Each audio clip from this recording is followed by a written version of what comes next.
අද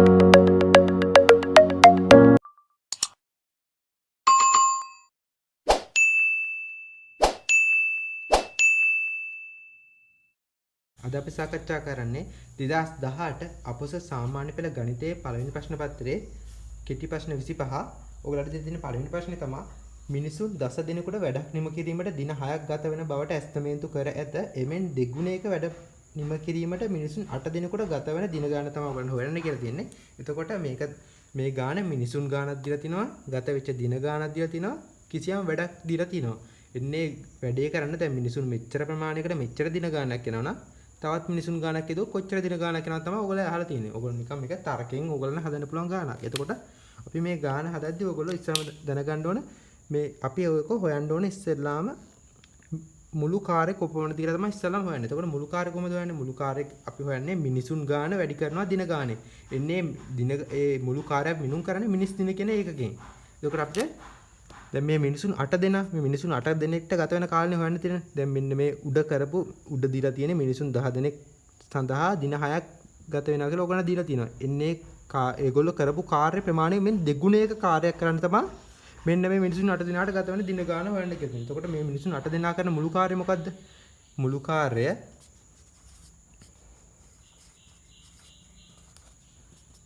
ඒක මෙන්න මේ 10 දින මිනිසුන් 10 දිනෙක දින 6ක් වැඩ කරපු කාර්යයෙන් දෙගුණයක් කියලා දින. එතකොට අපි ඒක හොයන්න ඕනේ 10 කියන එක 6ෙන් වැඩි කරලා එමෙන් දෙගුණයක වැඩක්. මෙන්න මේක දෙකෙන් වැඩි කරනවා. එතකොට අපිට මේක එන්නේ මෙන්න මුළු කාර්යනේ අපිට මිනිස් දින වලින් තමයි එන්නේ එකකින් තමයි මුළු කාර්යය අපිට එන්නේ. එතකොට අපිට මුළු කාර්යය දෙනවා මිනිස් දින 120යි කියලා. එතකොට අහන්නේ මොකද්ද? මිනිසුන් 8 දෙනෙක්ට ගත වෙන කාලය. මෙච්චර මිනිසුන් ප්‍රමාණයකට මෙච්චර කාලයක් මෙන්න මෙච්චර ප්‍රමාණයක් වැඩ කරනවා නම් මෙන්න මේ 8 දෙනෙක්ට ගත වෙන කාලය හොයන්නේ. එතකොට අපි මිනිසුන්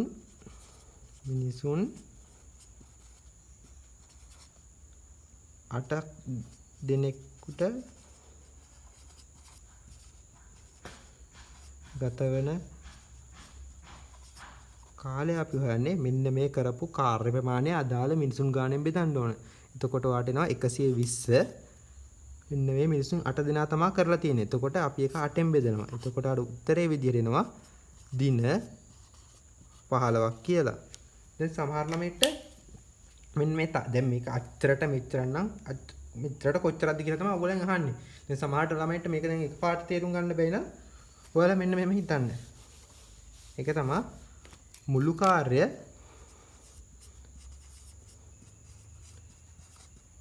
කාර්ය කියන එක මිනිසුන් ගණන දැන් මේ මිනිස් දින වලට අදාළ මම මෙන්න මේ සමීකරණ දෙන්න මිනිසුන් ගණන වැඩි කරනවා ඒගොල්ලෝ කරපු දින ගණනේ. එතකොට අපිට මේකට දැන් නිකම් මේ සමීකරණයක් විදිහට මේක හිතන්නකො. මේ තියෙන සමීකරණ දෙපැත්ත තියෙනවා. එතකොට අරගොල්ලෝ කරපු මුළු කාර්ය කොහොමද? 10 වැඩි කරනවා දින ගණන 6යි. එතකොට මුළු කාර්ය මේ 8 දිනා කරන මුළු කාර්ය මොකද්ද? ඒ අර උඩ කරපු කාර්ය වගේ දෙගුණයක්. ඒක දෙකෙන් වැඩි කරනවා. එතකොට මේක මිනිසුන් ගන්න කීයද? 8යි. එතකොට මෙන්න මෙතන එනවා දින කියලා. එතකොට මේ 8 මේ පැත්තෙන් මෙතන 120 එන්නේ. මේ 8 මේ පැත්තෙන් බෙදුවාම දින ගන්න කියලා එනවා. එතකොට දින එනවා ඔයාලට 15ක් කියලා. දෙකම එකම විදිය කරන්නේ. එතකොට මේක තියෙන්නේ සමීකරණයක් විදිහට ආකාරයට දැන් සමහරවිට අරක අපි ලිව්වේ නිකන් තාර්කික විදිහින් තාර්කික ක්‍රමයකින් අපි ලිව්වේ. දැන් මේක ඔයගොල්ලෝ නිකන් සමීකරණයක් විදිහට දෙපැත්ත තියෙනවා. නිකන් දෙපැත්තට එක පදයක් අපිට දන්නේ අනිත් ඔක්කොම පද දන්නවා. ඒක සුළු කරාම නිකන් උත්තරේ ගන්න විදිහක් තමයි මේක. අරක අපි නිකන් වාක්‍ය වගන්ති ලියලා මේකම තමයි එකෙත් කරේ. ඔයගොල්ලෝ උනට නිකන් සමහර ළමයින්ට තේරෙන්නේ නැහැ මොකක්ද ඒ කරේ කියලා. මේකේ දීලා තියෙන මෙන්න මේ සමීකරණය අපි පේලි විදිහට ලියලා අපි තාර්කික විදිහට ඒක විසඳුවේ. දැන් මේකේ නිකම්ම තියෙන සමීකරණයක් දීලා එක පදයක් අපි දන්නේ නැහැ මොකක් හරි එක දත්තයක් අඩු ඉතුරු දත්ත ටික දීලා දිනවා. එන්නේ දන්නේ නැති දත්ත හොයන එක තමයි මේ ක්‍රමෙන් කරේ. දෙකම එකම ක්‍රමය යන්නේ. එතකොට අපි ඊළඟ ගන්නට ඔයාලට දෙවෙනි ගානේ දීලා තින්නේ සාධක හොයන්න කියලා වර්ගජ ප්‍රකාශනයක් දීලා තියෙන්නේ. එතකොට ඔයාලට මේ ගාන මම කලින් වීඩියෝ එකේ කිව්වා ලේසියෙන් හදන්නේ කොහොමද කියලා. මම මේකෙත් කියන්නම්. ඉස්සෙල්ලාම ඔයා මේ ගානේ කරන්න ඕන. ඉස්සෙල්ලාම මෙන්න මේ වර්ගපදයේ සංගුණකය හොයා ගන්නවා. දැන් මේකේ වර්ගපදයේ වර්ගපදය මොකද්ද? මෙන්න මේක. ඒකේ සංගුණකය මොකද්ද? මෙන්න මේක තමයි වර්ගපදයේ සංගුණකය කියන්නේ. එන්නේ ඒක x නැති පදය. ඒ කියන්නේ මෙන්න මේ පදය මෙන්න මේ පදේ මෙන්න මේවා තියෙන ලකුණුත් එක්ක ಗುಣ කරන්න. දැන් මෙතන තියෙන මේ දෙකනේ තියෙන්නේ. දෙක කියන්නේ මොකක්ද? ධන දෙක කියලානේ මෙතන තියෙන්නේ. ධන දෙක වැඩි කරනවා ඍණ 6. එතකොට ධන දෙක ඍණ 6න් වැඩි කරාම කිව්ද ඍණ 12යි. ඍණ 12 ඔයාලට එන්න පුළුවන් විදි ටික ඔයාලා ලියා ගන්න. සාධක දෙකක ගුණිතයක් විදියට. දැන් එතකොට ඍණ 12 ඔයාලට එන්න පුළුවන්. මම ඔයාලට විදි ලියන්න ඍණ 12 වට ඍණ 12 කියන එක එකෙන් වැඩි කරාම ඍණ 12 එනවනේ. එහෙමත් එනවා. නැත්තම් ඔයාලට ඍණ 1 කියන එක ධන 12න් වැඩි කරත් එනවා. බලන්න ඍණ 1 ඍණ 12 එකෙන් වැඩි කරත් ඍණ 12යි. ඍණ 1 ධන 12න් වැඩි කරත් ඒත් ඍණ 1යි. තව ඔයාලට එන්න පුළුවන් ඍණ 4 කියන එක වැඩි කරන්න ඕන 3 කියන එකෙන්. එතකොටත් ඔයාලට එනවා ඍණ 12යි කියලා. එහෙමත් නැත්නම් ඔයාලට පුළුවන් ඍණ 3 කියන එක 4ෙන් වැඩි කරන්න. එහෙමත් එතකොට ඔයාලට ඍණ 12 එනවා. තව පුළුවන් ඔයාලට ඍණ 6 කියන එක ධන 2කින් වැඩි කරන්න. නැත්නම් ඍණ 2 කියන එක ධන 6න් වැඩි කරන්න. මෙන්න මේ ආකාර ටික තමයි ඔයාලට මෙන්න මේ ඍණ 12 කියන එකේ සාධක කරන්න පුළුවන් ආකාර ටික. මම ආයෙත් කියන වර්ගපදයේ සංගුණකයේ ලකුණත් එක්ක මෙන්න මේ පදයෙන් ගුණ කරන්න මේ ලකුණත් එක්ක. එතකොට ධන 2 ඍණ 6න් වැඩි කරාම ඍණ 12යි. ඍණ 12 එන්න පුළුවන් ආකාර ටික අපි මෙන්න ලියාගත්තා. මෙන්න මේ ආකාර හැරෙන්න ඔයාලට වෙන කිසිම ආකාරයක් එන්න බෑ. එතකොට ඔයා දැන් බලා ගන්න ඕන මෙන්න මේ දැන් අපි වැඩි කරානේ මෙන්න මේ සංඛ්‍යා දෙකකින් එන්නේ ගුණ කරපු සංඛ්‍යා දෙක එකතු කරන්න ලකුණත් එක්ක එකතු කරන්න. එතකොට ලකුණත් එක්ක එකතු කරාම මෙන්න මේ x ගේ සංගුණක එන්නේ මොකෙන්ද කියලා බලන්න. x පදේ සංගුණකය. දැන් ඍණ අපිට ඕන ධන 1 එන්න. මෙතන තියෙන්නේ x ගේ පදේ ධන 1යි. ධන 1 ඉන්නේ කොහොමද බලන්න. දැන් ඍණ 12ට එකක් එකතු කරාම කීයද? ඍණ 11යි. ඒක එන්නේ නැහැ. ඒක නිසා අපි මෙතන වැරද්දක් කියලා ගන්නවා. ඒක එන්නේ නැහැ.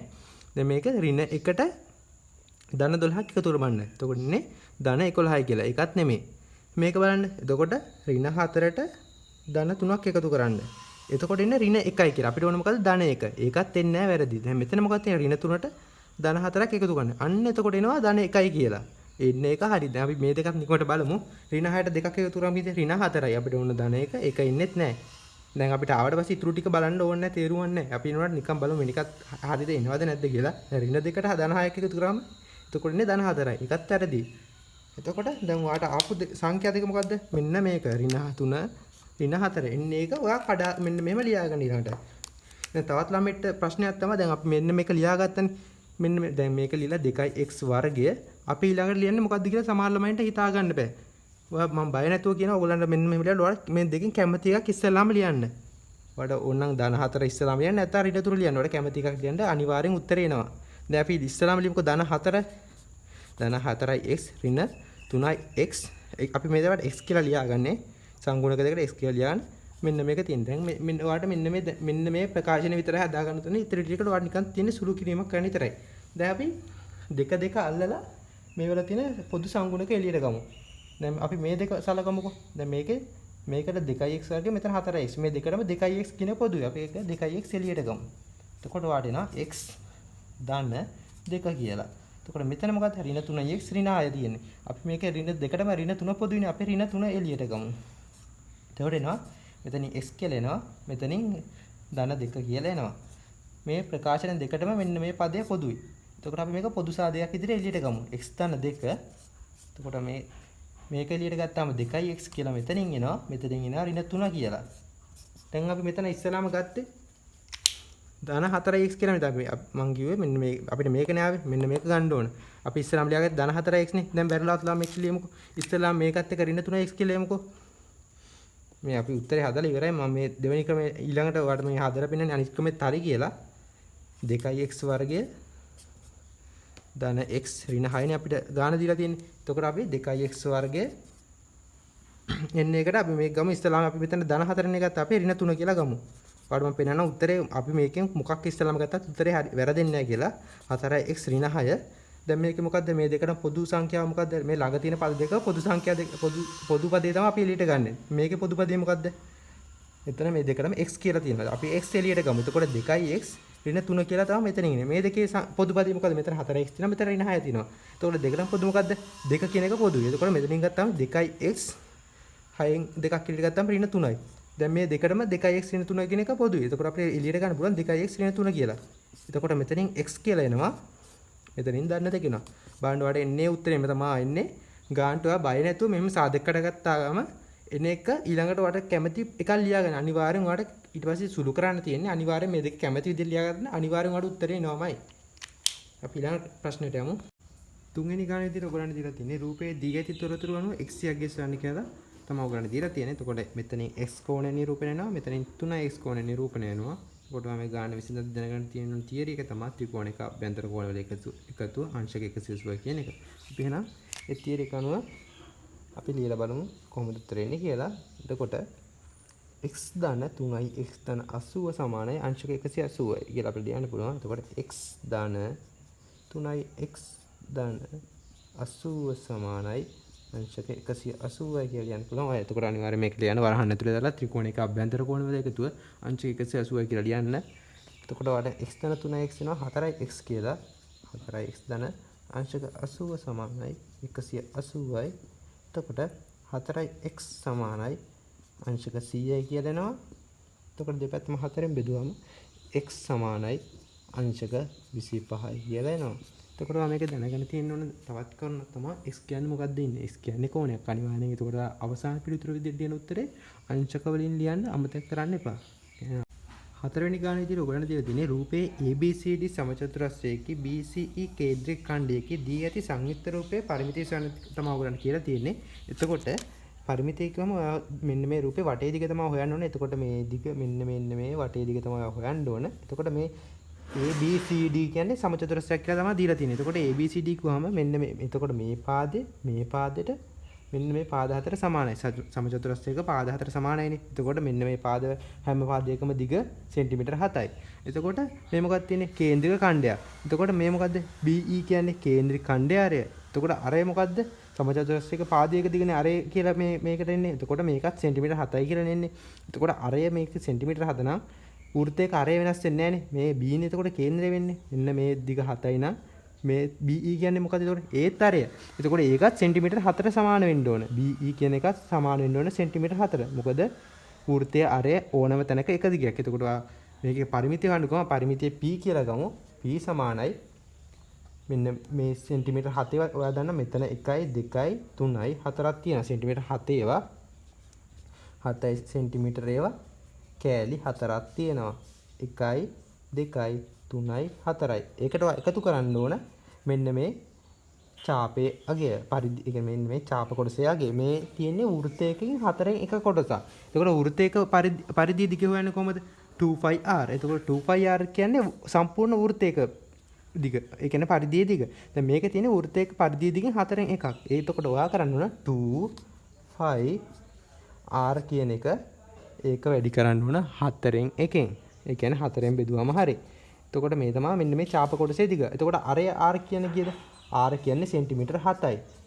දැන් අපි කලින් හොයාගත්තනේ සෙන්ටිමීටර් 7යි අරය කියලා. එතකොට මෙතෙන්ට එනවා 28යි සෙන්ටිමීටර කියලා. දන්න මෙතෙන්ට 2 π කියන්නේ 7න් 22යි. r කියලා ගත්තේ සෙන්ටිමීටර් 7යි. තව ඔයා මේක 4ෙන් බෙදන්නත් ඕන. එතකොට ඔයාට එනවා 28යි සෙන්ටිමීටර් ධන මේ 4 කැපිලා යනවා. එතකොට මෙතන සුළු වුණාම ඔයාට එනවා සෙන්ටිමීටර් 11යි කියලා. අවසාන පිළිතුර විදිහට උනා සෙන්ටිමීටර් 39යි කියලා. එතකොට මෙන්න මේ රූපේ ඔයා දැනගන්න තියෙන එකම දේ තමයි මේක අරේ නම් මෙන්න මේකත් අරේ කියලා. එතකොට මෙතන අරේ සමානයි ඕන වෘත්තයක කේන්ද්‍රේ ඉඳන් පරිධියට දුර අරේ කියන ගන්නේ. එන්නේ දුර සමානයි. එතකොට මේ දුර අරේ නම් මෙන්න මේ දුරත් අරේ. එතකොට මේක සමානයි සෙන්ටිමීටර් 7යි කියලා. මේ තියෙන්නේ ඡාප කොටසක්. මේක මෙන්න මේක වෘත්තයක පරිධියෙන් 4න් එක දිගන්න මේ තියෙන්නේ. එතකොට ඒක අපි වන්න වෘත්තයක පරිධිය දිග වන්නේ 2πr කියන එකෙන්.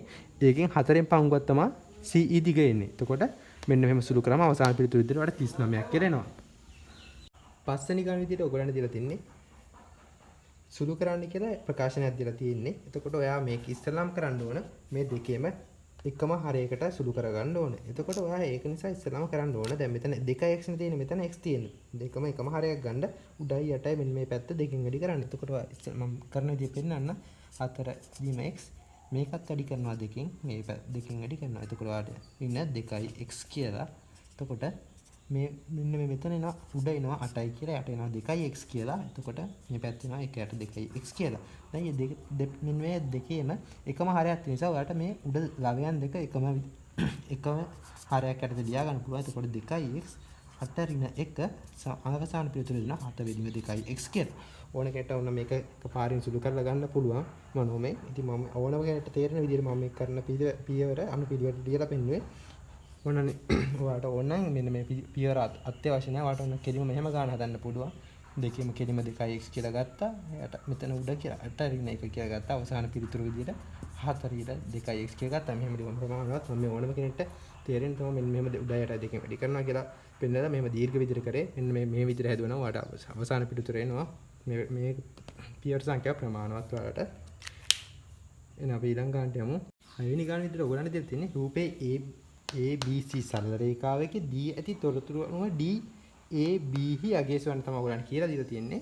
එතකොට ඔයගොල්ලෝ ඉස්සරහම මේකේ මොකද්ද හොයන්න කියලා තියෙන්නේ කියලා ඉස්සරහම බලන්න. එතකොට DAB තමයි ඔයගලන්ට හොයන්න කියලා තියෙන්නේ. එතකොට අපි DAB මෙන්න මේක. එතකොට අපි ඒක ලේසියට x කියලා දාගමු. ඊට පස්සේ මේ වගේ ගණක් කරලා දුවා ඉස්සලාම කරන්න ඕන දීලා තියෙන රූපේ හොන්දට බලන්න. එතකොට දීලා තියෙද්දි ඒකේ දීලා තියෙන දත්ත සැඟ වෙලා තියෙන දත්ත මතු කරගන්න උත්සාහ කරන්න. එතකොට මේකේ දීලා තියෙන හැංගිලා තියෙන දත්ත මොනවද කියලා බලමු. දැන් මේ අපි මෙන්න මේ ත්‍රිකෝණය සලකමුකෝ. DAB ත්‍රිකෝණය. දැන් DAB ත්‍රිකෝණය දැක්කම අර මොකද්ද පේන්නේ? මෙන්න මේ පාදේ මෙන්න මේ පාදයට සමානයි කියලා දීලා තියෙනවා. එතකොට මොකද්ද පේන්නේ? මෙන්න DAB කියන්නේ සමද්විපාද ත්‍රිකෝණයක්. සමද්විපාද ත්‍රිකෝණයක ලක්ෂණ මොනවද? සම්මුඛ ඒ කියන්නේ සමාන පාද දෙකේ ඉස්සරහා තියෙන කෝණ දෙක සමානයි. එතකොට මේ පාද දෙක සමාන නම් මේ පාදයට ඉස්සරහා තියෙන මේ කෝණ මේ පාදයට ඉස්සරහා තියෙන මේ පාද කෝණයට සමානයි. එතකොට මේ කෝණ x නම් මෙන්න මේ කෝණෙත් x කියලා අපිට මාක් කරගන්න පුළුවන්. එතකොට අපි ඒ ත්‍රිකෝණය ගැන දන්නේ එච්චරයි. ඊට පස්සේ අපි ඊළඟට බලමු DBC ත්‍රිකෝණය ගැන. ඒක DBC ත්‍රිකෝණේ BC පාදයේ BD පාදයට සමානයි කියලා දීලා තියෙනවා. එතකොට අපිට ඒකෙන් මොකද්ද නිගමනය කරන්න පුළුවන්?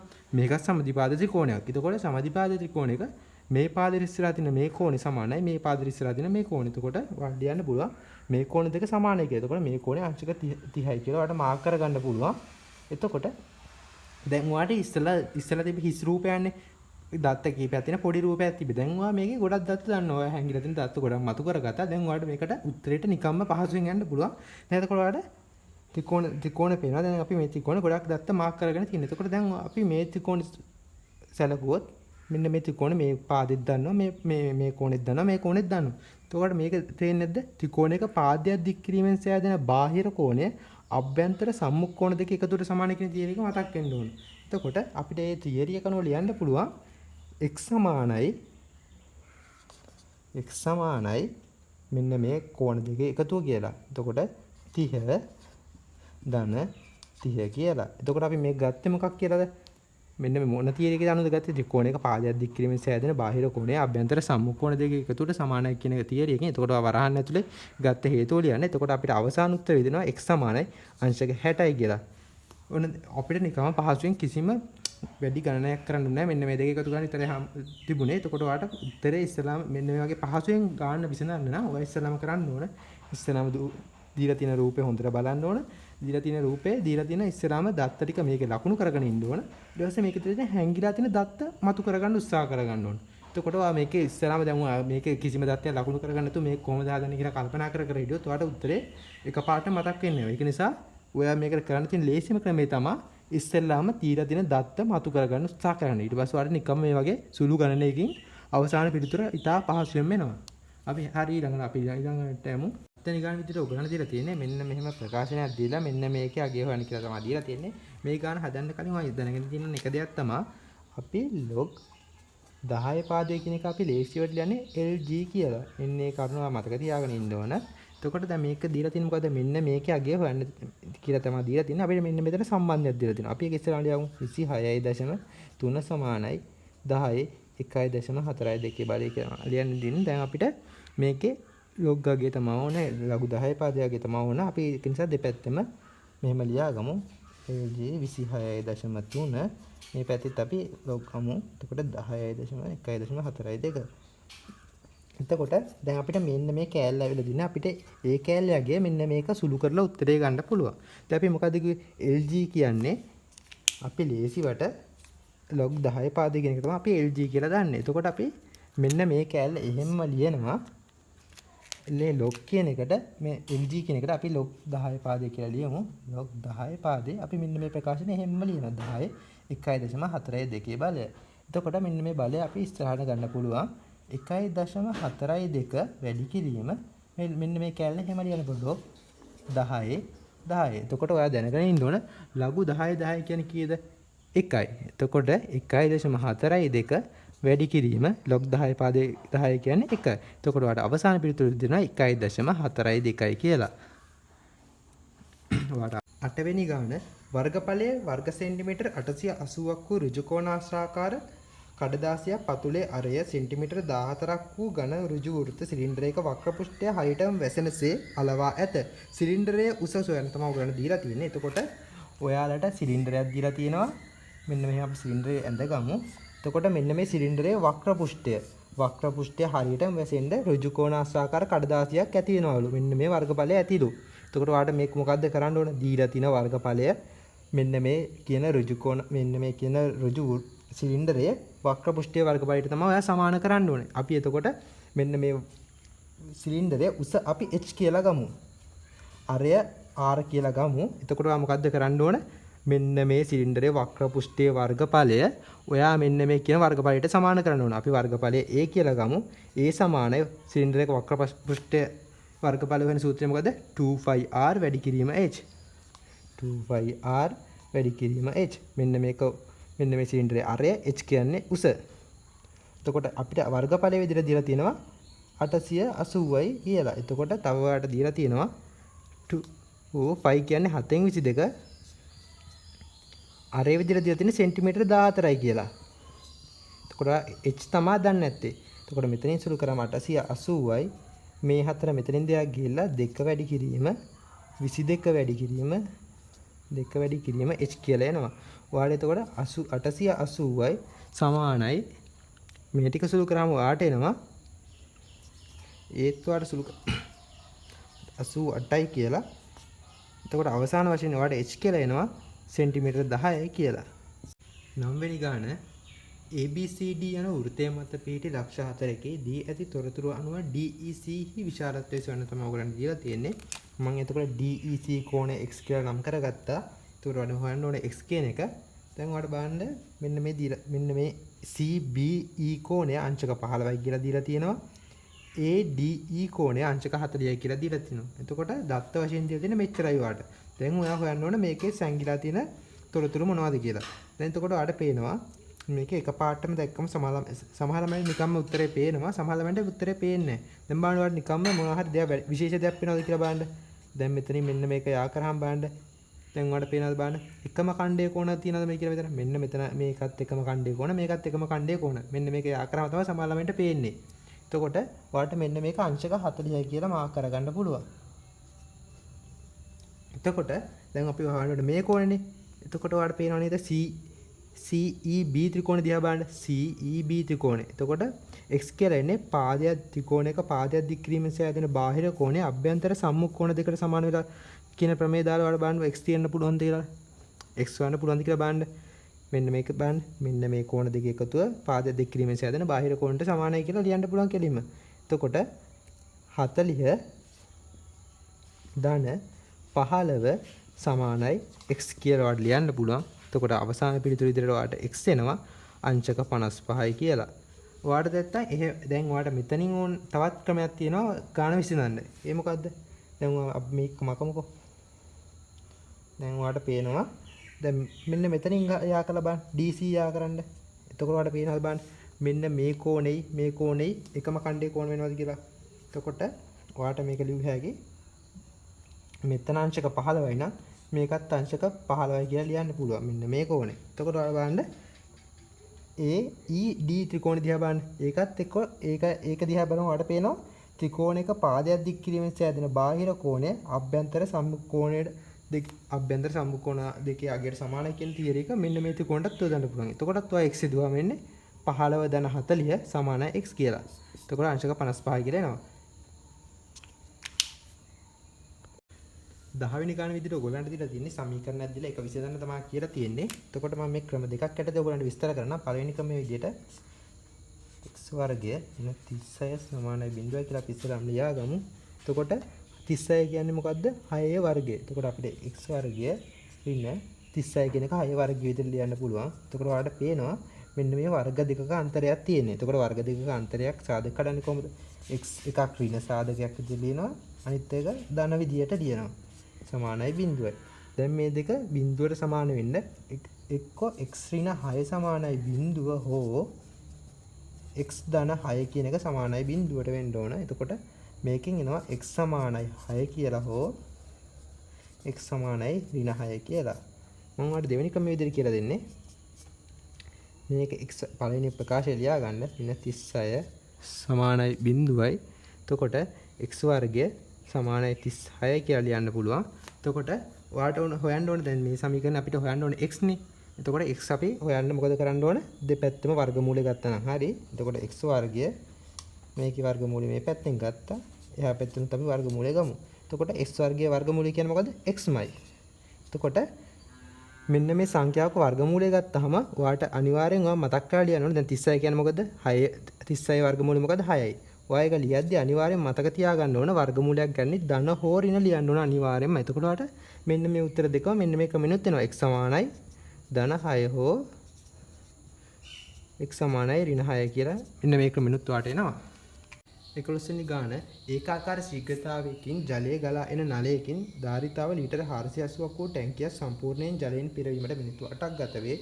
නලයෙන් ජලය ගලා එන ශීඝ්‍රතාවය තමයි සොයන්නේ කියලා තමයි ඔයගොල්ලන් දීලා තියෙන්නේ. එතකොට මේකේ ශීඝ්‍රතාවය කියලා දීලා තියෙන්නේ පරිමාණ ශීඝ්‍රතාවය තමයි ඔයගොල්ලෝ හොයන්න ඕන. එතකොට පරිමාණ ශීඝ්‍රතාවය කියන එක ඔයගොල්ලෝ දැනගෙන ඉන්න ඕන. එතකොට පරිමාණ ශීඝ්‍රතාවය කියන්නේ කිසියම් පරිමාවක් ඒක පිරීමට ගත වෙච්ච මුළු කාලයෙන් බෙදුවා තමයි පරිමාණ ශීඝ්‍රතාවය එන්නේ. එතකොට ඔයාලා පරිමාණ ශීඝ්‍රතාවයට සමීකරණ මෙහෙම ලියන්න පුළුවන්. ශීඝ්‍රතාව සමානයි මුළු පරිමාව එන්නේ මුළු පරිමාව පිරීමට ගත වෙච්ච මුළු කාලයෙන් බෙදුවම තමයි ඔයාලට ශීඝ්‍රතාවය එන්නේ කීයද කියලා මුළු කාලයෙන් බෙදන්න ඕන. එතකොට මුළු පරිමාව විදිහට ඔයගොල්ලන්ට දෙන්න තියෙන්නේ ලීටර් 480යි. එතකොට ඔයාලට මුළු කාලය විදිහට දීලා තියෙන්නේ මිනිත්තු 8යි. එතකොට ඔයාලට අවසාන පිළිතුර විදියට එනවා 6යි මිනිත්තුවට ලීටර කියලා. මෙන්න මේ ප්‍රශ්නේ අවසාන ඒකකයේ පිළිබඳ සැලකිලිමත් වෙන්න ඕන. මේකේ පරිමාව ඔයගොල්ලන්ට දීලා තියෙන ලීටර වලින් කාලය දීලා තියෙන්නේ මිනිත්තු වලින්. එතකොට ඔයාලට අවසාන පිළිතුරේ ඒකකයේ විදියට එන්නේ මිනිත්තුවට ලීටර කියලා. එන්නේ ඒකකව මතක් කරලා ලියන්න දැනගෙන ඉන්න ඕන. 12 වෙනි ගාන සුදුසු වචන යොදා හිස්තැන් පුරවන්න. සමාන්තර ආශ්‍රයක සම්මුඛ හිස්තැනක් සමාන වේ. දෙවෙනි කරුණ විදිහට දීලා තියෙනවා සමාන්තර ආශ්‍රයක එක් එක් විකර්ණය මගින් එහි හිස්තැනක් සමච්ඡේදනය වේ. එතකොට සමාන්තර ආශ්‍රයක සම්මුඛ මොනවාද සමාන වෙන්නේ? සමාන්තර ආශ්‍රයක් කියන්නේ මෙන්න මේ හැඩති දල රූපයක් මේක. එතකොට සමාන්තර ආශ්‍රයක සම්මුඛ මොනවාද සමානයි? සම්මුඛ කෝණ සමානයි. මේ කෝණේ මෙන්න මේ කෝණට සමානයි. මෙන්න මේ කෝණේ මෙන්න මේ කෝණට සමානයි. එතකොට සම්මුඛ කෝණ සමාන වේ. තව මොකද්ද තියෙන විශේෂ ලක්ෂණේ සමාන්තර ආශ්‍රයක?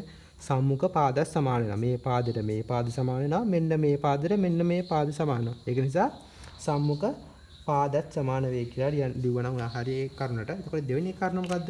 දෙවෙනි කරුණ තමයි සමාන්තර ආශ්‍රයේ එක් එක් විකර්ණය මගින් ස්ථනක් එහි සමච්ඡේදනය වේ. එතකොට විකර්ණ කියන්නේ මොකද්ද? විකර්ණ කියන්නේ මෙන්න මේකට. එතකොට මේ විකර්ණ ගැවුවම ඔයාලට මොනවද සමාන කොටස් වලට බෙදලා තියෙනවා පේන්නේ. සමච්ඡේදන වෙලා තියෙනවා පේන්නේ. සමච්ඡේදන වෙලා තියෙන්නේ මොකක්ද දන්නවද? මෙන්න මේ තියෙන වර්ගඵලය සමාන කොටස් දෙකකට බෙදලා තියෙනවා. බලන්න මෙන්න මේ වර්ගඵලය මෙන්න මේ වර්ගඵලයට සමාන නැද්ද කියලා. මෙන්න මේ වර්ගඵලය මෙන්න මේ වර්ගඵලය මෙන්න මේ වර්ගඵලයට සමානයි. ඒක නිසා සමාන්තර ආශ්‍රයක විකර්ණයක් මගින් එන්නේ වර්ගඵලය සමාන කොටස් දෙකකට බෙදෙනවා. ඒක තමයි සමච්ඡේදනය වෙනවා කියන්නේ. සමාන දෙකකට කොටස් දෙකකට ඡේදනය වෙනවා කියන තමයි සමච්ඡේදනය වෙනවා කියන්නේ. එතකොට විකර්ණය මගින් එක් එක් විකර්ණය මගින් එහි වර්ගඵලය සමච්ඡේදනය වෙනවා කියලා ලියුවනම් මේකට හරි. වර්ගඵලය 13 වෙනි ගාන පැතිවල එකේ සිට 6 තෙක් අංක යොදා ඇති සමබර ධාතු කැටයක් පෙළීමේදී දෙකෙහි හෝ තුනෙහි ගුණාකාරයක් හෝ ලැබීමේ සම්භාවිතාව සොයන්න තමයි ඔයගොල්ලන්ට කියලා තියෙන්නේ. එතකොට දෙකෙහි හෝ තුනෙහි ගුණාකාරයක් ලැබීමේ සම්භාවිතාව තමයි ඔයගොල්ලන්ට හොයන්න කියලා තියෙන්නේ. එතකොට සම්භාවිතාව කියන්නේ මොකද්ද? අදාළ වෙන්න පුළුවන් සිද්ධිය බෙදන්න ඕන අවස්ථා ගණනේ.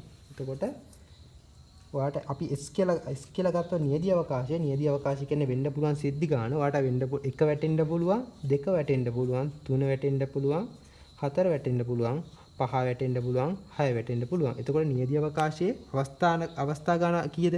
1යි 2යි 3යි 4යි 5යි 6යි. කොට අපි ns කියලා අවස්ථා ගන්න නිරූපණය කරොත් ns සමානයි 6යි. නියදී අවකාශයේ අපිට ලැබෙන්න පුළුවන් අවස්ථා ගන්න 6යි.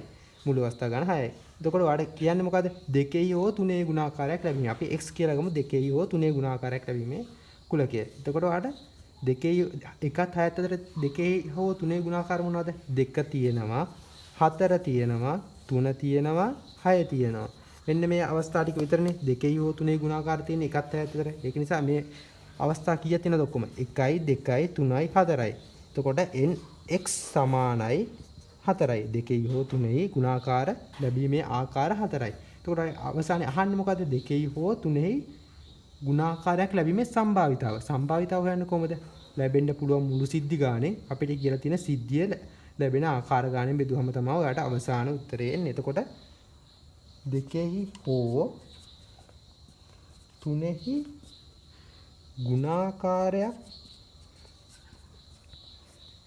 ගුණාකාරයක් ලැබීමේ සම්භාවිතාව ඔයාලට හොයන්න කොහොමද දන්නවද? x කියන එක 2යි හෝ 3යි ගුණාකාර ගණන බෙදෙනවා මුළු අවස්ථා ගානෙන් ns කියන එකෙන්. එතකොට nx කියන්නේ කීයද අපි? 4යි. ns කියන්නේ 6යි.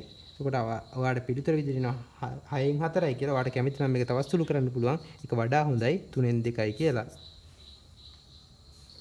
14 වෙනි ඝන රූපයේ දැක්වෙන වෘත්තයේ විස්කම්භය PQ දී ඇති දත් අණුව x යගේ සවන්න කියලා තමයි ඔයගොල්ලන් දීලා තියෙන්නේ. එතකොට PSR කෝණය 110යි කියලා දීලා තියෙනවා. PQ විස්කම්භයක් කියලා දීලා තියෙනවා. මම මේක එතකොට ඔයගොල්ලන්ට ක්‍රම දෙකක් යටතේ විස්තර කරන්නම් කොහොමද හදන්නේ කියලා.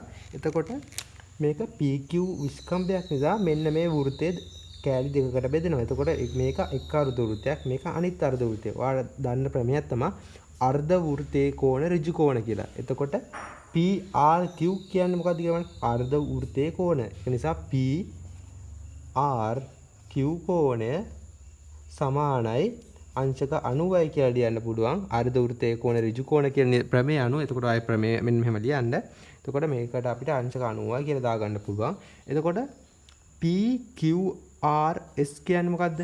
මේ පළවෙනි ක්‍රමය PQRS කියන්නේ මොකද්ද? වෘත්ත චතුරස්‍රයක්. වෘත්ත චතුරස්‍රයක සම්මුඛ කෝණ පරිපූරකයි. ඒ තියරි එක අනුව අපි මේක y කියලා දාගමුකෝ. එතකොට මෙන්න මේ කෝණ දෙක පරිපූරකයිනේ. මෙන්න මේ කෝණ දෙක එකතුව පරිපූරකයි. එතකොට අපිට ලියන්න පුළුවන් 110 ධන y සමානයි 180යි කියලා. මොකද්ද ප්‍රමේය? වෘත්ත චතුරස්‍රයක සම්මුඛ කෝණ පරිපූරකයි කියලා. එන්නේ තියරි එක මෙතන ලියන්න. එතකොට ඔයාලට y එනවා අංශක 70යි කියලා. එතකොට y සමානයි අංශක 70යි කියලා තමයි ඔයාට එන්නේ. එතකොට PQR කියන්නේ මොකද්ද? ත්‍රිකෝණයක්. ත්‍රිකෝණයක අපි දන්නේ නැත්තේ මෙන්න මේ කෝණ විතර. මේ කෝණ දෙකම දන්නවා. එතකොට ත්‍රිකෝණයක අභ්‍යන්තර කෝණවල එකතුව අංශක 180යි. එතකොට PQR ත්‍රිකෝණයට එන්නේ ප්‍රමේය දැම්මම ඔයාලට ලියන්න පුළුවන් x ධන y ධන අංශක 90 සමානයි 180යි කියලා. ඒකටත් ඔයා හේතුව ලියන්න. ත්‍රිකෝණයක අභ්‍යන්තර කෝණවල එකතුව අංශක 180යි කියලා. එතකොට අපි හොයාගත්ත x මේක y කියන්නේ අංශක 70යි කියලා. එතකොට 90 සමානයි 180. x ධන එතකොට වඩ x ධන අංශක 160 සමානයි 180යි කියලා එනවා. එතකොට අවසාන උත්තරේ විදිහට ඔයාට x දෙනවා අංශක 20යි කියලා. මේ පළවෙනි ක්‍රමය. එතකොට x එන්නේ අංශක 20යි කියලා. ඔයාලට මම ඊළඟ ක්‍රමය පෙන්නන්නම් මේ කොහොමද ඊළඟ විදිහට හදන්නේ කියලා. දෙවෙනි ක්‍රමයේදී ඔයා ඉස්සෙල්ලාම කරන්න ඕන SQ කියන එක යා කරන්න. එතකොට SQ කියන්නේ මේක. ඒක අපි යා කරලා බලමු. එතකොට ආයෙ ඔයාලට පේනවා PQ කියන්නේ විස්කම්භය. PSQ ත්‍රිකෝණය දිහා බලන්න. ඒකෙන් ඔන්න ඔයාලට පේනවා අර්ධ වෘත්තයේ ඍජු කෝණ කියන ප්‍රමේය අනුව PSQ කෝණය අංශක 90යි කියලා. අපිට කියන්න පුළුවන් PSQ කෝණය අංශක 90යි කියලා. මොකද අර්ධ වෘත්තයේ කෝණ ඍජු කෝණ කියලා. ඒකවා මෙතනින් ලියන්න. එතකොට අපිට මේක කියනවා අංශක 90යි කියලා. දැන් ඔයා බලන්න RQ පාදේ දිහා. ඒ පාදේ දිහා අපි හොඳට බැලුවොත් ඔයාලට පේනවා මෙන්න මේ PQR කෝණයයි QSR කෝණයයි දිහා හොඳට බලන්න. ඔයාලට පේනවා එකම ඛණ්ඩයේ කෝණ කියලා. එතකොට ඔයාලට මෙතනින් මේක x නම් මෙන්න මේ කෝණෙත් x කියලා ලියන්න පුළුවන්. බලන්න මේක මෙන්න මේකයි මෙන්න මේකයි. මේ දෙක දිහා හොඳට බලන්න. මේ කෝණෙයි මේ කෝණෙයි. මේ දෙකම x කියලා ලියන්න පුළුවන් නේ. මොකද එකම ඛණ්ඩයේ කෝණ. එතකොට ඔයාලට ලියන්න පුළුවන් s මොකද QSR සමානයි x කියලා. මොකද එකම ඛණ්ඩයේ කෝණ. ඒකවා ලියන්න මෙතනින්. ඊපස්සේ ඔයාලට මේක මෙන්න මේක ලියන්න පුළුවන්. මේ PSR කෝණේ දීලා තිබ්බේ 110යි කියලා. එතකොට මෙතනින් අපි ලියාගත්තා මේ කෝණය x කියලා මෙන්න මේ කෝණය 90යි කියලා. එතකොට ඔයාලට 110ට සමාන කරන්න පුළුවන් x ධන අංශක 90 සමානයි 110යි කියලා. එතකොට ඔයාලට අවසාන පිළිතුර දෙන්න x වෙනවා අංශක 20යි කියලා. එතකොට ක්‍රම දෙකෙම කොහොම ඇදුවත් ඔයාලට අවසාන පිළිතුර එකම උත්තරයක් තමයි එන්නේ. 15 වෙනි ගාන මෙම වගුවට අනුව ලක්ෂ 8ක වාර්ෂික ආදායමක් ලබන තැනැත්තෙකු ගෙවිය යුතු ආදායම් බද්ද සොයන්න. පළවෙනි ලක්ෂ 5 සඳහා බදු නිදහස් කියලා දීලා තිනවා. දෙවෙනි ලක්ෂ 5 සඳහා 4%ක බදු ප්‍රතිශතයක් අය කරනවා කියලා දීලා තිනවා. තුන්වෙනි ලක්ෂ 5 සඳහා 8%ක බදු ප්‍රතිශතයක් අය කරනවා කියලා තමයි දීලා තියෙන්නේ. එතකොට ලක්ෂ 8න් පළවෙනි ලක්ෂ 5 සඳහා බදු නිදහස්ලු. එතකොට එයා ඊළඟ ලක්ෂ 8න් ලක්ෂ 5ක් අඩු කරාම කීයද? ලක්ෂ 3යි. එතකොට එයාට එන්නේ ලක්ෂ 3 සඳහා තමයි ඊළඟට බදු අය කරන්නේ. එතකොට දැන් දෙවෙනි ලක්ෂ 5 ඉවර වෙන්න නම් ලක්ෂ 5කට වඩා තියෙන්න ඕන. එතකොට ලක්ෂ 3න්නේ තියෙන්නේ. එතකොට තුන්වෙනි ලක්ෂ 5 සඳහා 8%ක බද්දක් අය කරනවා කියලා දීලා තිබ්බට මෙයාට ඒක ගෙවන්න වෙන්නේ නැහැ. මොකද මේ ලක්ෂ 5 එයා පන්නන්නේ නැහැ. ලක්ෂ 3 අඩුයිනේ ලක්ෂ 5ට වඩා. ඒක නිසා ඔයා 4%ක බදු ප්‍රතිශතය යටතේ මෙන්න මේ ලක්ෂ 3ට ගෙවන්න ඕන පොලිය තමයි හොයන්න ඕනේ. එතකොට ඔයාලට ආදායම් බද්ද විදිහට එනවා. ආදායම් බද්ද සමානයි ලක්ෂ 3 කියන එකට ඔයා 4%ක පොලී ප්‍රතිශතය යටතේ වැඩි කරලා ඔයාලට එනවා අවසාන උත්තරේ විදිහට රුපියල් 12000යි කියලා. මොකද මේක දීලා තියෙන්නේ මේක අමතර දත්තයක් විදිහට. ඔයාලට දැන් ලක්ෂ 8 මේක වැඩක් නෑ අත්‍තරම කිව්වොත්. ලක්ෂ 8න්නේ ලක්ෂ දැන් දෙවෙනි ලක්ෂ 5 ඉවර වෙන්න නම් අඩුම තරමේ ලක්ෂ 10ට වඩා තියෙනවා. ලක්ෂ 10ට වඩා අඩුනේ ලක්ෂ 8 කියන්නේ. දැන් ඒක නිසා මේ தත්ත්වයේ කිසිම වැඩක් නැහැ. එතකොට ඔයාලට පළවෙනි ලක්ෂ 5 සඳහා බදු නිදහස් කියලා දීලා තියෙනවා.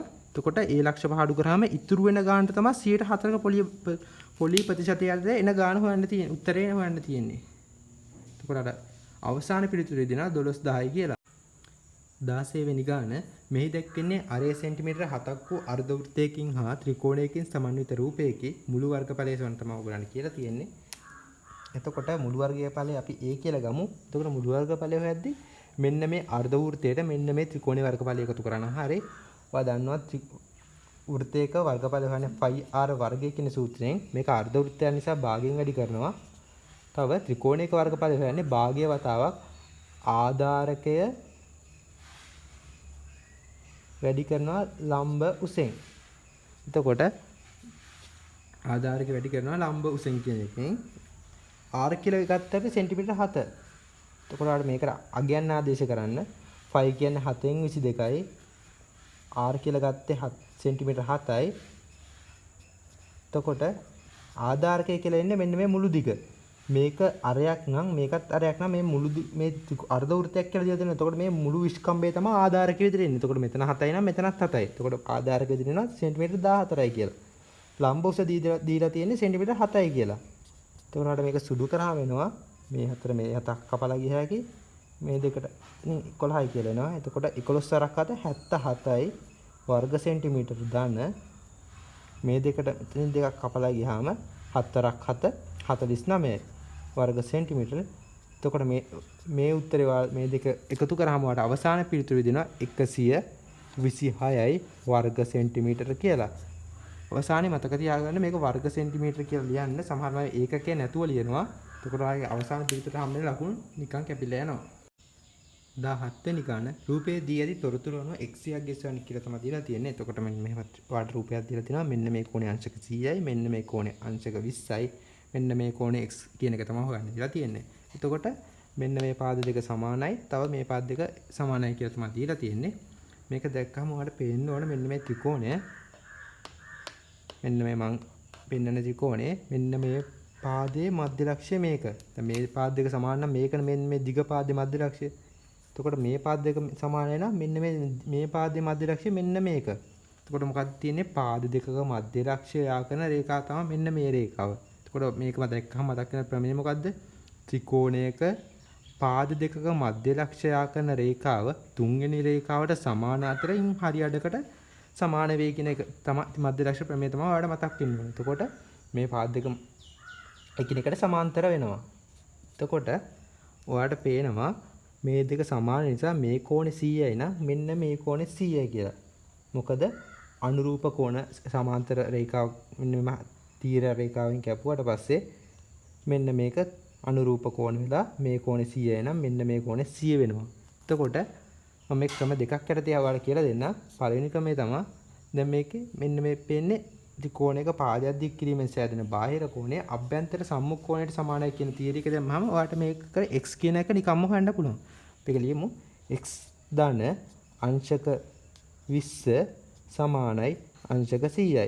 මොකක්ද හේතුව? ත්‍රිකෝණයක පාදයක් දික් කිරීමෙන් සෑදෙන බාහිර මේ අභ්‍යන්තර සම්මුඛ කෝණයට සමානයි කියන තියරි එක ලියන්න. එතකොට ඔයාලට x විදිහට එනවා අංශක 80යි කියලා. එතකොට දෙවෙනි ක්‍රමය තමයි දැන් අපි මේක සමාන්තරයි කියලා හොයාගත්තනේ. එතකොට සමාන්තරයි කියලා හොයාගත්තාම මෙන්න මේ කෝණ දෙක මෙන්න මේ රේඛා දෙක සමාන්තර නිසා මේ කෝණ දෙක පරිපූරකයි. මිත්‍ර කෝණ පරිපූරකයිනේ. එතකොට මේක 100යි නම් මේක අංශක 80යි. මේක අපි හොයාගන්න නැතු ඉස්සෙල්ලාම කියමුකෝ. මෙන්න මේ දෙක සමාන්තරයි මේ දෙක මිත්‍ර කෝණ මේක අංශක 80යි. මේ දෙක ප්‍රතිමුඛ කෝණ නිසා මේක අංශක 80යි. එතකොට ත්‍රිකෝණයක අභ්‍යන්තර කෝණ වල ඓක්‍ය අංශක 180නේ. එතකොට අපිට ලියන්න පුළුවන් x ධන අංශක 20 සමානයි ධන අංශක 80 සමානයි 180යි. මොකක්ද හේතුව? ත්‍රිකෝණයක අභ්‍යන්තර කෝණ වල එකතුව අංශක 180යි කියන එක. එතකොට මේ දෙක මේක සුළු කරාමත් වෙන අවසාන පිළිතුර x සමානයි අංශක 80යි කියලා. 5 ඍණ 6 3 කියලා. එන්නේ ඒක සමානයි xy ඍණ 6 3 කියන න්‍යාසයට. දැන් බලන්න ඔයාලට මේ න්‍යාස දෙකක සමානතාවය තමයි දීලා තියෙන්නේ. න්‍යාස දෙකක් සමාන වෙන්න ඒක ඇතුලේ තියෙන අවයව එකිනෙකට සමාන වෙන්න ඕනේ. එතකොට මෙතන ඍණ 6 තියෙනවා, මෙතනත් ඍණ 6 තියෙනවා. මෙතන 3 තියෙනවා, මෙතනත් 3 තියෙනවා. එතකොට මෙතන x නම් මෙතනට එන්න ඕනේ මොකද්ද? x සමානයි. මෙතන 4 නම් මෙතනට x එන්න ඕනේ. x සමානයි 4. දැන් මෙතන 5 නම් මෙතනට y සමානයි කියලා එන්න ඕනේ. y සමානයි 5 කියලා. එතකොට අවසාන පිළිතුර දෙනවා x සමානයි 4 සහ y සමානයි 5 කියලා. වෘත්තයට එකම අරයන්න තියෙන්නේ. ඒක නිසා OA සමානයි OC වෙනවා. මොකද වෘත්තයේ අරය. වෘත්තයේ අරය කියලා ගන්න පුළුවන්. එතකොට මෙන්න මේ දැන් මේ අපි මේ ත්‍රිකෝණය සැලකුවේ OCA ත්‍රිකෝණයෙන් සැලකුවේ. මෙන්න මේ කෝණ දැන් මේ පාද දෙකෙන් සමාන OC පාදි සමානයි OA පාදෙට. එතකොට මේක සමදිපාද ත්‍රිකෝණයක් වෙනවා. පාද දෙක සමාන නම් එතකොට ඒක සමදිපාද ත්‍රිකෝණයක්. ඒක නිසා මෙන්න මේ කෝණ සමානයි මෙන්න මේ කෝණ කියලා ගන්න පුළුවන්. එතකොට OAC කෝණය සමානයි x කියලා ගන්න පුළුවන්.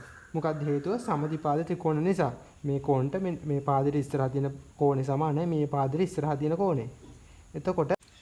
එතකොට අපි මෙන්න මේ කෝණය x කියලා හඳුනගත්තා. මෙන්න මේ කෝණය x කියලා හඳුනගත්තා. අපි එතකොට OAC ත්‍රිකෝණයට ත්‍රිකෝණයක අභ්‍යන්තර කෝණවල එකතුව අංශක 180යි කියන තියරි එක දාමු. එතකොට x ධන ආයේ x ධන 50 සමානයි 180යි. මොකද්ද මේකට හේතුව? ත්‍රිකෝණයක අභ්‍යන්තර කෝණවල එකතුව අංශක 180යි. එන්න එක වරහන් ඇතුළේ ලියන්න.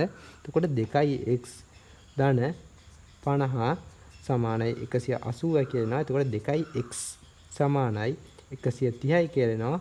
අවසාන පිළිතුර විදිහට ආට එනවා x සමානයි අංශක 65යි කියලා. 20 වෙනි ගාන වෙන් රූපයේ දී ඇති තොරතුරු අනුව A' මේලේ B' කුලකයේ එහි අවයව ඇසුරෙන් ලියන්න තමයි ඔයගලන්ට කියලා තියෙන්නේ. එතකොට මම මේක ඔයාලට ගාන විසඳන්නේ කොහොමද කියලා පෙන්නන්නම්. A' කියන්නේ මොකද්ද කියලා ලියාගමු. A' කියන්නේ Aට අයිති නැති කොටස. එතකොට Aට අයිති නැතිව මොනවද? මෙන්න මේ රවුමෙන් පිට තියෙන ඒවා. එතකොට A' කුලකය Aට අයිති නැතිව 3 තියෙනවා 5 තියෙනවා. එතකොට B' කියන්නේ මොකද්ද?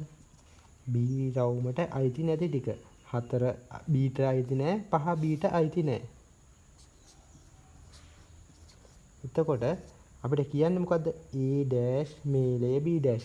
මේ දෙකේ ඔක්කොම තමයි මේලය කියලා හඳුන්වන්නේ. එතකොට A' මේලය B' සමානයි 3 5 4 කියන එක. ඔයාලට එහෙම නැත්නම් ඔයාලට මේක ප්‍රදේශ අඳුරු කරලා ගන්නත් පුළුවන්. මම එහෙම කොහොමද විසඳන්නේ කියලාත් කියන්නම්. ඔයාලට මොකද්ද කියන්නේ? A' ඔය ඉස්සෙල්ලාම මේකේ තියෙන එක ඉස්සෙල්ලාම මෙන්න මේ මැද ලකුණ සලකන්නේ නැතුව ඉස්සෙල්ලාම දෙපැත්තේ තියෙන සංකේත වලින් මොකද්ද කියන්නේ කියලා කියන්නේ කියන එක අඳුරු කරගන්න. එතකොට A' අපි ඉස්සෙල්ලාම අඳුරු කරගමුකෝ. A' කියන්නේ Aට අයිති නැති ටික. Aට අයිති නැති ටික අපි මෙහෙම අඳුරු කරගමු. මෙන්න මේ ටික තමයි A' කියන්නේ Aට අයිති නැති ටික. එතකොට ඊළඟට තියෙන මොකද්ද? B'. Bට අයිති නැති ටික. එතකොට Bට අයිති නැති ටික මොනවද? B රවුමෙන් පිට තියෙනවා. මෙන්න මේ ටික. එතකොට අර කියන්නේ මොකද්ද? මේලය. මේලය කියන්නේ මොකද්ද? ඔක්කොම ටික. දැන් බැලුවා ඡේදනයේ තිබ්බොත් මේ අපි දැන් කළු පෑටින් ඇඳා A' කියන එක. මේ නිල් පෑනින් අපි අඳුරු කරා B' කියන එක. එතකොට මේකේ බැලුවා ඡේදනයේ තිබ්බොත් මේ දෙකේ පාට දෙකෙන්ම ඡේදනය වෙච්ච තැන් ටික තියෙන කුලකය තමයි ඔයා ලියන්නේ. මේක තියෙන එක නෙමෙයිනේ. මේක තියෙන මේලය. මේ පාට වෙලා තියෙන හැම තැනකටම අයිති කුලකේ තමයි ලියන්න ඕනේ. එතකොට මේ හැම පාට වෙලා තියෙන සංඛ්‍යා මොනවද? 3 පාට වෙලා තියෙනවා. මොන හරි මේ පාට අපි A ඇඳෙන්නේ කළු පෑටින් A අඳුරු කරේ, A' අඳුරු කරේ, B' අඳුරු කරේ නිල් පෑටින්. එතකොට මේ පෑන් දෙකේ ඇඳපු ඕන පාටකින් අඳුරු වෙච්ච ප්‍රදේශවල තියෙන අවයව තමයි A' මේලේ B' කියන්නේ. එතකොට අඳුරු වෙච්ච ප්‍රදේශවල තියෙනවා 4 තියෙනවා, 5 තියෙනවා, 3 තියෙනවා. එතකොට බලන්න අපිට කලින් ආපු උත්තරෙම එනව නේද කියලා. 3 තියෙනවා, 5 තියෙනවා, 4 තියෙනවා. දැන් මේකේ කොහොමවත් අඳුරලා නැහැනේ 1 2 කියන එක. ඒක නිසා ඒක අයිති නැහැ. 21 වෙනි ගාන පළවෙනි පදයේ 8ද පොදු අනුපාතයේ 2ද වූ ගුණෝත්තර ශ්‍රේණියක 7 වෙනි පදයේ 2 බලයක් ලෙස ලියන්න කියලා තමයි ඔයගලන්ට දීලා තියෙන්නේ. මේක එතකොට ගුණෝත්තර ශ්‍රේණිය. ගුණෝත්තර ශ්‍රේණියක සාධාරණ පදේ ලියන්නේ tn සමානයි a වතාවක් r වල n ඍණ 1 බලය කියලා. එතකොට n වලින් කියන්නේ කීවෙනි පදයේද කියන එක. a කියන්නේ ගුණෝත්තර ශ්‍රේණියේ ආරම්භක පදය. r කියන්නේ පොදු අනුපාතය. එතකොට අපිට ඕන කීවෙනි පදයේද? 7 වෙනි පදේ තමයි හොයන්න කියලා තියෙන්නේ. එතකොට අපිට n සමානයි 7යි කියලා ගන්නෙ. එතකොට ආරම්භක පදේ මොකද්ද? a සමානයි ආරම්භක පදේ 8. එතකොට පොදු අනුපාතයනේ අපි r කියලා ගත්තේ. r කියලා එන්නේ 2. දැන් දීලා තියෙන පොදු අනුපාතය 2යි කියන්නේ. අපි එතකොට මේ සමීකරණයට ආදේශ කරමු. එතකොට 7 වෙනි පදේ සමානයි r කියලා ගත්තේ 2. එතකොට n ඍණ 1 කියලා තියෙන්නේ. n කියලා ගත්තේ 7. n කියලා ගත්ත අපි 7නේ. 7 ඍණ 1. 8 වැඩි කිරීම 2 6 වෙනි බලය. එතකොට 8 ලියන්න පුළුවන් අපිට 2 3 වෙනි බලය කියලා. 2 3 වෙනි බලය වැඩි කිරීම 2 6 වෙනි බලය. එතකොට පාද සමාන නම් වැඩි කිරීමේදී දර්ශක එකතු වෙනවා කියලා නීතියක් දැනගෙන තියෙනවා. එතකොට ඒ නීතිය අනුව අපිට පාද මේ දෙක කියන පාදේ නිසා උඩ තියෙන මේ දෙකෙම තියෙන දෙවෙනි පාදයේනේ. ඒක නිසා උඩ තියෙන දර්ශක දෙක අපිට එකතු කරන්න පුළුවන්. එතකොට ඔයාලට අවසාන පිළිතුරු දෙනවා 2 9 වෙනි බලය කියලා. 22 වෙනි ගාන 0.8 සහ 2.4 ලක්ෂ්‍ය හරහා යන සරල රේඛාවේ අනුක්‍රමණය සොයන්න කියලා තමයි ඔයාලට දීලා තියෙන්නේ. එතකොට මම ක්‍රම තුනක් යටතේ ඒකට හදන්නේ කොහොමද කියලා කියලා දෙන්න. පළවෙනි ක්‍රමයේ විදිහට ගොඩක් ළමයි දන්න ක්‍රමය තමයි අනුක්‍රමණය අපි m කියලා ගත්තොත් අනුක්‍රමණය කියන්නේ මොකද්ද? යම් කිසි ලක්ෂ දෙකක y ඛණ්ඩාංක වෙනස බෙදීම ඊට අදාළ s ඛණ්ඩාංක දෙකේ වෙනස. එතකොට අපි ඉස්සලා මේ ලක්ෂය සලකමු. මේ ලක්ෂ දෙකේ y ඛණ්ඩාංක වෙනස අපි ගමු 8 ඍණ 4 කියලා. එතකොට ඊට අදාළ x ඛණ්ඩාංක වෙනස එන්නේ 0.2න් 2ක් අඩු කරන්න. එතකොට 8න් 4ක් අඩු කරාම 4 කියලා එනවා. 0.2න් 2ක් අඩු කරාම ඍණ 2 කියලා එනවා. එතකොට අවසාන පිළිතුරු ඉදිරියට වලට එනවා අනුක්‍රමණය ඍණ 2යි කියලා. හරි බලමු දෙවෙනි ක්‍රමයෙන් විසඳන්නේ කොහොමද කියලා. එතකොට දෙවෙනි ක්‍රමයේ යටතේ මම කියලා දෙන්නම් කොහොමද මේක විසඳන්නේ කියලා. ඔයා දන්නවා සරල රේඛාවක සාධාරණ සමීකරණය y සමානයි mx ධන c කියන එක. එතකොට m කියන්නේ අනුක්‍රමණය, c කියන්නේ අන්තක්කණ්ඩය. ඔයා මේ සමීකරණයට මෙන්න මේ ලක්ෂ දෙක වෙන වෙනම ආදේශ කරලා ලැබෙන සමීකරණ දෙක සමගාමීව විසඳීමෙන් ඔයාට m කියන්නේ මොකක්ද කියලා හොයාගන්න පුළුවන්. අපි එතකොට බිඳුව 8 ලක්ෂය ඉස්සෙල්ලාම මේ සමීකරණයට ආදේශ කරලා බලමු. එතකොට මේකේ y කණ්ඩාංකය 8යි, m අපි දන්නේ නැහැ, අපි හැමම ලියනවා x කියන්නේ බිඳුව. එතකොට ධන c. එතකොට මේකේ පළවෙනි සමීකරණය විදිහට දැන් මේක m බිඳුවෙන් වැඩි කරාම කීයද? බිඳුවයි. එතකොට අපිට මේක සමීකරණය c සමානයි 8යි කියලා. එතකොට අපි මේ දෙවෙනි ලක්ෂ්‍ය ආදේශ කරලා බලමු මෙන්න මේ සමීකරණයට. y කණ්ඩාංකය 4 සමානයි m වතාවක් x කණ්ඩාංකය 2 එන්නේ. අපි c දන්නේ නැහැ. අපි c දන්නවා. අපි උඩදී හොයාගත්තා c කියන්නේ මොකක්ද කියලා. c සමානයි 8යි. එතකොට මේක තමයි දෙවෙනි සමීකරණය. මෙන්න මේ සමීකරණේ පදේ එහාට මෙහාට කරලා m වලට හොයාගන්න පුළුවන්. අපි බලමු කොහොමද විසඳන්නේ කියලා. 4න් 8ක් 8 මේ පැත්තට ගියාම ඍණ 4 සමානයි 2m m සමානයි ඍණ 2යි කියලා එනවා. එතකොට උඩදී අපි කලින් පළවෙනි ක්‍රමෙන් විසඳලා ගත්ත mට ගත උත්තරේ මෙන්න මේ ක්‍රමෙනුත් එනවා කියලා අපට පේනවා. තුන්වෙනි ක්‍රමයේ යටතේ මම ඔයාලට මේකේ දැක්ක විශේෂ ලක්ෂණය නිසා තමයි මේ ක්‍රමය කියලා දෙන්නේ. මේකේ x සමානයි බිඳුවේදී y කණ්ඩාංකය දීලා තියෙන නිසා අපිට අන්තක්කණ්ඩය පහසුවෙන්ම හොයාගන්න පුළුවන්. මම ඉස්සෙල්ලාම මේක දල සටහනක ඇඳ ගන්න. අපිට දීලා තියෙන කණ්ඩාංක දෙක තමයි බිඳුවේ 8. එතන අපි 8 කියලා ගමු. එන්නේ ලක්ෂයයි ඊළඟට දීලා තියෙන 2 4 කියන එක. මෙතන අපි 4 කියලා ගමු. එතකොට මෙන්න මේ කණ්ඩාංක. අපි කණ්ඩාංක දෙක හරහා යන සරල රේඛාවක් සාධාරණ සරල රේඛාව මෙහෙම කියලා ගමු. එතකොට ඔයාලට x සමානයි බිඳුවේදී y කණ්ඩාංකය දීලා තිනවා. එතකොට ඔයා බලන්න මේ මොකක්ද කියලා. අපිට මෙන්න මේ සාධාරණ සමීකරණය මෙහෙම ලියන්න පුළුවන්. කලින් ලිව්වා වගේ y සමානයි mx ධන c කියලා. c කියන්නේ මොකද්ද? අන්තක්කඩේ. m කියන්නේ අනුක්‍රමණය. දැන් මේ x සමානයි බිඳුවේදී y අක්ෂයේ කපන ස්ථානයට කියන්නේ මොකද්ද? ඒ තමයි අන්තක්කණ්ඩය. එතකොට අපිට අන්තක්කණ්ඩය කියලා නිකම්ම දැන් අපි කලින් එකේ කරේ කොහොමද? කලින් එකේ මෙන්න මේ කණ්ඩාංකයේ මේ සමීකරණ ආදේශ කරලා තමයි අපි හෙව්වේ. මේක මේදී ඔයාලට නිකම්ම එහෙම ආදේශ කරන්න ඕනේ නැහැ. කෙලින්ම අන්තක්කණ්ඩය කෙලින්ම මේ සමීකරණ රේඛාව ඇඳාම හඳුනා ගන්න පුළුවන්. එතකොට අපිට c සමානයි 8යි කියලා මේ සමීකරණය දැක්කාම හොයාගන්න පුළුවන්. එතකොට ඊළඟ කණ්ඩාංකය තියෙනවානේ. අපේ ඒ කණ්ඩාංකය මෙන්න මේ සමීකරණය ආදේශ කරනවා. එතකොට y කියන්නේ 4. m තමයි අපි දන්නේ නැත්තේ x තියෙන්නේ 2. x කණ්ඩාංකේ තියෙන 2. c කියන්නේ අපි 8යි කියලා හොයාගත්තා. එතකොට අපි මෙන්න මේ සමීකරණය විසඳුවාම m කීයද කියලා නිකම්ම හොයාගන්න පුළුවන්. 4න් මෙන්න මේ 8 මේ පැත්තට ගියාම ඍණ 4 සමානයි 2යි m කියලා එනවා. m සමානයි ඍණ 2 කියලා එනවා. මම මේ ක්‍රමයෙන් හදන්න ඔයාලට කියන්නේ මේ ක්‍රමෙන් හදන්න කිව්වේ මේකේ x සමානයි බිඳුවේදී y කණ්ඩාංකයේ තියෙන නිසා අපිට අන්තක්කණ්ඩය පහසුවෙන්ම හොයාගන්න පුළුවන්. දැන් අපි කලින් 23 වෙනි ගාන ආරෝහණ පටිපාටියට සකස් කරන ලද දත්තවැලක පළමුවෙනි චතුර්ථකයේ පිහිටා ඇත්තේ 7 වන ස්ථානීය මෙම දත්තවැලේ ඇති දත්ත සංඛ්‍යාව තමයි ඔයාලට හොයන්න කියලා තියෙන්නේ. මේ එතකොට ඔයා සාමාන්‍ය පන්ති කාමරයේදී හදන ගානේ අනිත් පැත්ත තමයි දීලා තියෙනවා. මොකද්ද පන්ති කාමරේ හදන්නේ? ඔයාලට දත්ත පේලියක් දීලා තියෙනවා. ඔයාට ඔයාගෙන් අහනවා පළවෙනි චතුර්ථකයේ මොකද්ද කියලා. මේකේ අහන්නේ මොකද්ද? මේකේ ඒකේ අනිත් පැත්ත. ඔයාට චතුර්ථකයේ තියෙන තැන දීලා තියෙනවා. ඔයාගෙන් අහන්නේ දත්ත සංඛ්‍යාව කීයද කියලා. අපි එතකොට දන්නේ නැත්තේ දත්ත සංඛ්‍යාව. අපි ඒක n කියලා ගමු. එතකොට අපි පළවෙනි චතුර්ථකය හොයන්නේ දත්ත වැලේ තියෙන දත්ත සංඛ්‍යාවට එකක් එකතු කරනවා. එන්න ඒක අපි 4න් 1න් වැඩි කරාම තමා දත්ත වැලේ මොන ස්ථානයේද පළවෙනි චතුර්ථකයේ තියෙන්නේ කියලා එන්නේ. එතකොට ඔයාට දීලා තියෙනවා 7 වෙනි ස්ථානයේ තමයි පළවෙනි චතුර්ථකයේ දීලා තියෙන්නේ කියලා. එතකොට අපි මේ හෙව්වේ මොකද්ද? පළවෙනි චතුර්ථකයේ තියෙන්නේ කොතනද කියලා. ඒක ඔයාට දීලා තියෙනවා 7යි කියලා. ඒක නිසා අපිට මේක සමාන කරන්න පුළුවන් 7ට.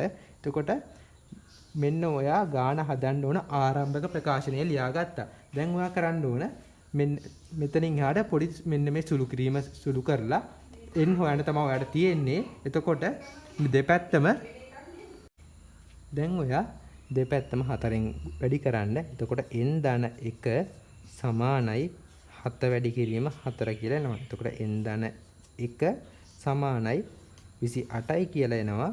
අවසාන පිළිතුර විදිහට ඔයාලට n සමානයි 28න් එකක් අඩු කරාම 27යි කියලා එනවා. එතකොට ඔයාලට අවසාන පිළිතුර විදිහට දත්ත 27ක් තිබුණා කියලා එනවා. 24 වෙනි ගාන විදිහට ඔයාලට දීලා තින්නේ ප්‍රකාශනයක් දීලා ඒක සුළු කරන්න තමයි කියලා තියෙන්නේ. එතකොට ඔයාලට මෙතන පේනවා බෙදීමේ සලකුණක් තියෙනවා. බෙදීමේ සලකුණක් තිබ්බම ඔයා දන්නවා ඔයාලට සුළු කරන්න අමාරුයි කියලා. එතකොට ඔයා බෙදීමේ සලකුණ වැඩි කිරීමක් බවට පරිවර්තනය කරගන්න ඕනේ. එතකොට බෙදීමක් වැඩි කිරීමක් බවට පරිවර්තනය කරගන්නේ කොහොමද? එතකොට ආරම්භක සංඛ්‍යාව බෙදීමෙන් පස්සේ කියන්නේ බෙදීමේ සලකුණට දකුණු පැත්තේ තියෙන සංඛ්‍යාවය පරස්පරයෙන් වැඩි කරන්න ඕන. අපි ඒක කරන්නේ කොහොමද කියලා බලමු. ආරම්භක මෙන්න මේ සංඛ්‍යාව 3යි a බෙදීම 10යි b කියන එක වැඩි කරන්න ඕන බෙදීමෙන් දකුණු අත පැත්තේ තියෙන සංඛ්‍යාවේ පරස්පරයෙන්. එතකොට මෙන්න මේ සංඛ්‍යාවේ පරස්පරය මොකද්ද? 5යි b බෙදීම 9. එතකොට මේක කැපෙන සංඛ්‍යා කපලා ඔයා අවසාන පිළිතුර ලබා ගන්න. එතකොට b කැපෙනවා 10 5න් බෙදුවම 2යි 3 බෙදීම 9 3යි. එතකොට ඔයාට අවසාන පිළිතුර විදිහට එනවා. උඩ a ඉතුරු වෙලා තියෙනවා. යට 2 වැඩි කිරීම 3 ඉතුරු වෙලා තියෙනවා. a බෙදීම 6යි කියලා එනවා. එතකොට අපිට DCB කෝණේ අංශක 100යි කියලා ආවනේ. එතකොට ඒ අංශක 100 සමානයි මේ අංශක x කියන එක ධන 80. එතකොට ආට ලියන්න පුළුවන් x ධන 80 සමානයි 100යි කියලා. එතකොට ඔයාට අවසාන පිළිතුර විදිහට x සමානයි අංශක 20යි කියලා. ඔයාලට මම දෙවෙනි ක්‍රමය කියලා දෙන්න. අපි දැන් හොයාගත්තනේ සරල රේඛාවක් මත පිහිටි කෝණේ අංශක 180යි. ඒක නිසා මෙන්න මේ කෝණේ 80 වෙන්න ඕනේ කියලා. එතකොට දැන් අපි කලින් පළවෙනි ක්‍රමයෙන් කොහමද දුවේ? කෝටි චතුරස්‍රයක පාදයක් දික් කිරීමේ සෑදෙන බාහිර කෝණේ අභ්‍යන්තර සම්මුඛ කෝණයට සමානයි. දැන් මේ තියරි එක ළමයිට අමතක වුණා කියමුකෝ. දැන් මේ තියරි එක විතර නෙමෙයි මේ ගාන හදන්න තියෙන එකම ක්‍රමය. දැන් බලන්න අපි මේ කෝණේ හොයාගත්තම දැන් A B C D කියන වෘත්ත චතුරස්‍රයක්. වෘත්ත චතුරස්‍රයක සම්මුඛ කෝණ පරිපූරකයි. එතකොට මේ තියරි එක අනුව මෙන්න මේ කෝණේ දන මේ ලොකු කෝණය අංශක 180ට සමාන වෙන්න ඕනේ. ඒක අපි ලියමු. එතකොට DAB කෝණය ඒක දන DCB කෝණය සමානයි අංශක 180යි. මොකද්ද ඒකට හේතුව? වෘත්ත චතුරස්‍රයක සම්මුඛ කෝණ පරිපූර්ණයි කියලා ලියන්න. එතකොට DAB කෝණයගේ කියලා අංශක 80යි. එතකොට DCB කෝණයගේ කියලා x ධන 80යි. x ධන 80යි. ඒක සමානයි 180යි කියලා අපි උඩින් දාගත්තානේ. එතකොට x ධන 160 සමානයි 180යි කියලා එනවා. එතකොට අවසාන පිළිතුර ඔයාලට මේක සුළු කරාම වෙනවා x සමානයි අංශක 20යි කියලා. එතකොට ඔයාට එකම ගාන හදන්න තියෙන්නේ එකම ක්‍රමයක් විතරක් නෙමෙයි. ඒක නිසා බය වෙන්න එපා. ඔයා දන්න දේ ඉස්සලාම ඔයාට රූපයක් දීලා තියෙනවා. ඒක ලකුණු කරගන්න. එතකොට ඔයාට නිකම්ම සුළු කිරීමේ ක්‍රමයක් ඔයාට පෙයි.